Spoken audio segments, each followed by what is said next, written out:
మనలో పట్టుదల కసి ఉండాలి. అప్పుడే సాధించగలుగుతాం. జీవితంలో సక్సెస్ అంత సులభంగా రాదు. అనేక కష్టాలను ఎదుర్కోవాల్సి ఉంటుంది. వాటన్నిటినీ తట్టుకొని నిలబడాలి. మనల్ని అవమానించిన వారికి గుణపాఠం చెప్పాలనే కసి ఉండాలి. మంత్రి నారా లోకేష్. మొన్న మేము సింగపూర్కి వెళ్ళి తిరిగి వచ్చాం. అక్కడ స్పోర్ట్స్ యూనివర్సిటీకి వెళ్ళినప్పుడు కూడా గోపిచంద్ గారు అక్కడ ఉన్నారు. మేము మాట్లాడాం. ఆ దేశంలోనే ఒకటి మెచ్చుకునేది ఏంటంటే సోషల్ హార్మనీ క్రియేట్ చేసేదానికి, అందరు కలిసి ఉండేదానికి అద్భుతంగా ప్రయత్నిస్తారు. అది చాలా చాలా అవసరం. అందరికి అద్భుతమైన అవకాశాలు కల్పించాల్సిన బాధ్యత ప్రభుత్వాలపైన ఉంది. వేదిక మీద అనేక మంది రాజకీయ నాయకులు ఉన్నారు, ఎమినెంట్ స్పోర్ట్స్ పర్సనాలిటీస్ ఉన్నారు.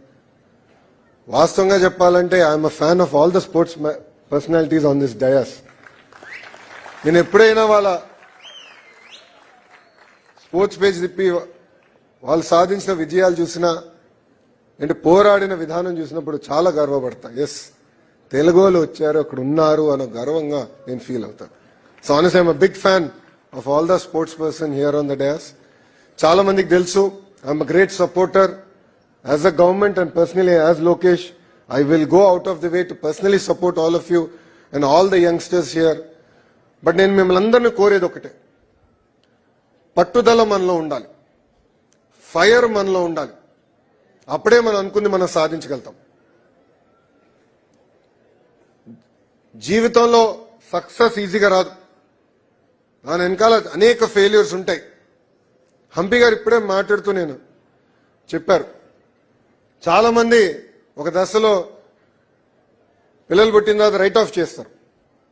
లేదంటే ఒక్క ఫెయిల్యూర్ వస్తే ఇంక అయిపోయింది, ఎందుకు నీ వల్ల అవుతులేని చాలా తేలిక తీయేస్తారు.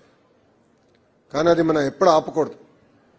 వాళ్ళకి గుణపాఠం చెప్పాలి అన్న సంకల్పం మనందరిలో ఉండాలని ఈ సభాముఖం మిమ్మల్ని అందరూ కోరుతున్నా.